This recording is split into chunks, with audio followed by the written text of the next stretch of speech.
Halo, jumpa lagi sama aku Yumi. Udah lama banget aku nggak bikin konten, maaf ya. Karena sekarang aku udah jadi berumah tangga, jadi bingung mau bikin konten apa lagi. Doain ya teman-teman, aku lagi program hamil. Semoga bisa dikaruniai oleh Allah anak kedua secepatnya, amin. Oke, nggak usah lama-lama. Di sini aku mau sharing ke kalian. Oke, di sini kalian ada nggak yang mengeluhkan cicilan rumah naik dengan suku bunga yang tidak menentu? Jadi kenaikan setiap tahunnya itu nggak nentu, tiba-tiba naiknya tinggi, melonjak, ada yang naiknya sampai 500.000 dalam 1 tahun, ada yang 1 tahun 2 kali. Nah, di sini aku pengen berbagi tips gimana caranya biar kenaikannya itu nggak tinggi dan kita nggak was-was untuk apa tiba-tiba besok naik berapa ya, besok cicilan rumah naik berapa ya gitu. Gimana caranya? Simak terus videonya. Oke. Nah, sebelumnya di sini bukan kalian doang yang mempermasalahkan di sini banyak banget yang kita kan ngambil beli rumah secara KPR ya, secara cicil ke bank gitu. Nah, ternyata karena kita dulu ngambilnya itu kita nggak tahu ya, kita udah nyerahin aja ke marketing banknya, ke marketing perumahannya. Nah, terus kita menggunakanlah bank A karena udah kerjasama dengan perumahan ini gitu. Nah, ternyata bank A ini flatnya itu cuman di awal tahun, awal pengambilan, awal cicilan sampai beda-beda ya flatnya, ada yang 5 tahun, ada yang 3 tahun, 2 tahun, ada yang setahun. Masing-masing orang beda-beda di sini flatnya.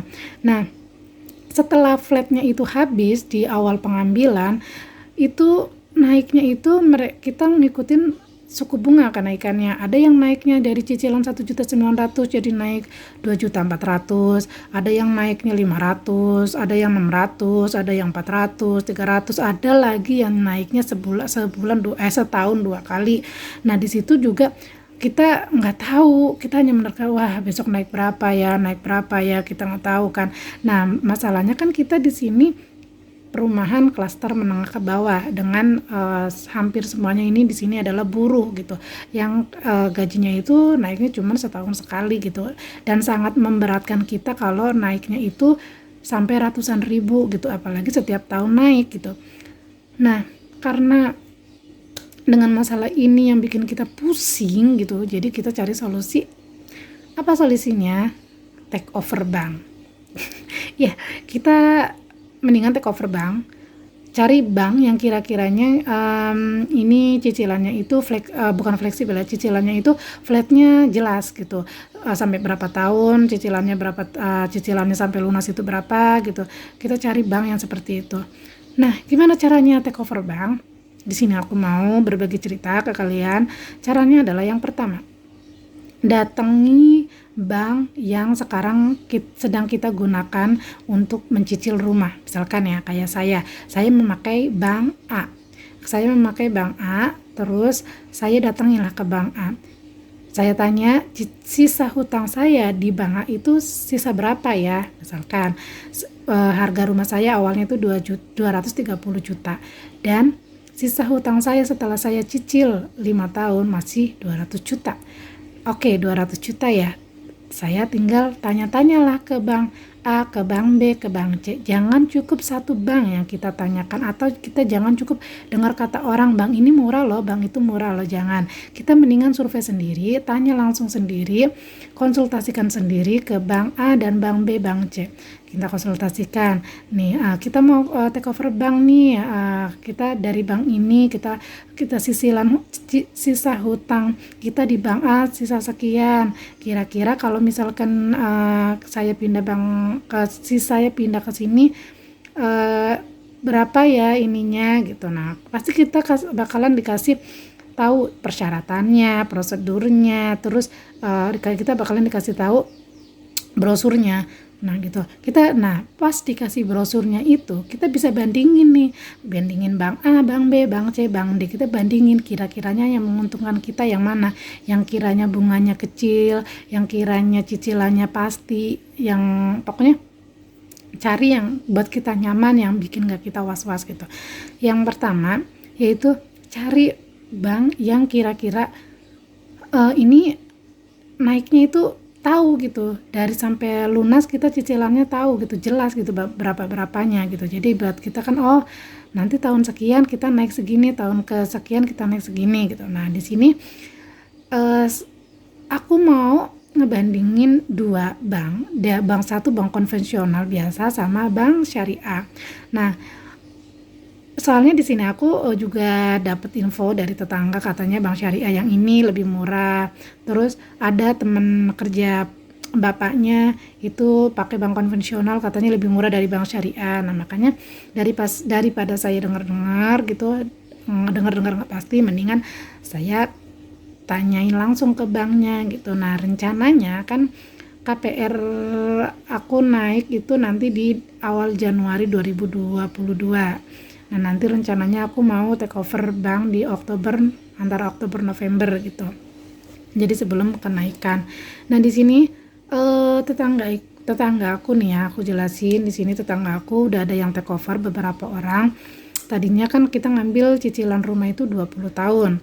Nah tetangga aku awalnya itu cicilannya 2.100.000 dengan tipe perumahan 3660. Cicilannya 2.100.000 sebelum pindah bank ya. Dari awalnya itu cicilannya 2.100.000 sampai tahun ketiga ya cicilan 2.100.000. Terus mau masuki tahun keempat itu cicilan mereka naik. Nah naiknya itu dari 2.100.000 naik jadi 2.400.000 kan, naiknya 300 kan. Nah masih sisa 17 tahun. Nah mereka pindah bank, take over bank ya, mereka menggunakan syariah, bank syariah.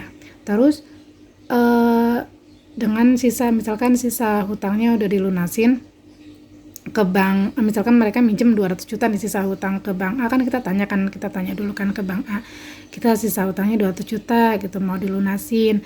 Oke, kita bilanglah ke bank B, hutang saya di bank A masih 200 juta, saya mau tolong dilunasin nih hutang saya di bank A gitu. Oke, nah dilunasi dengan persyaratan fotokopi PBB rumah yang sedang kita KPR-in, terus slip gaji, terus rekening koran, fotokopi KTP suami istri, kakak gitu. Pokoknya persiapannya diberikan dulu. Nanti misalkan sudah ACC, nah biasanya nanti pas lagi mau pelunasan ke pihak bank A, kalian ditanya kenapa dilunasin gitu, terus alasannya apa gitu. Kalian jawab kalian punya rezeki makanya mau dilunasin gitu. Jangan pernah bilang mau take over, karena itu biasanya akan dipersulit, apalagi kalau kalian tipikal orangnya yang gampang terpengaruh gitu. Bilang aja kalian lagi punya rezeki, kalian pengen lunasin biar nggak pusing, udah cukup itu aja, biar nggak dipersulit gitu. Nah terus kalau udah, biasanya kan kalian kena penalti ya, penalti pelunasan. Nah misalkan kalian nggak megang uang untuk biaya penaltinya, biayanya sih nggak terlalu gede ya. Di sini 200 juta, sisa utang 200 jutaan, kena penaltinya sekitar 2 jutaan.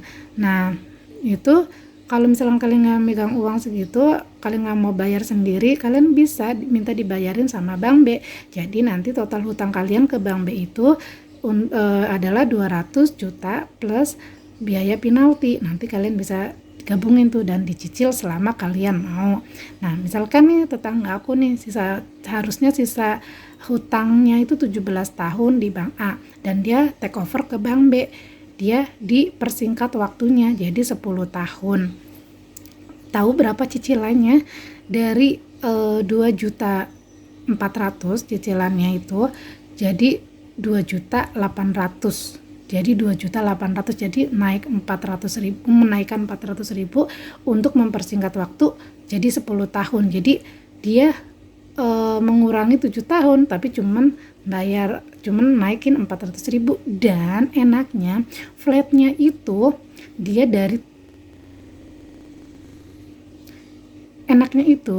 dari tahun pertama itu sampai tahun ketiga flatnya itu 2.800.000 dari tahun pertama sampai tahun ketiga.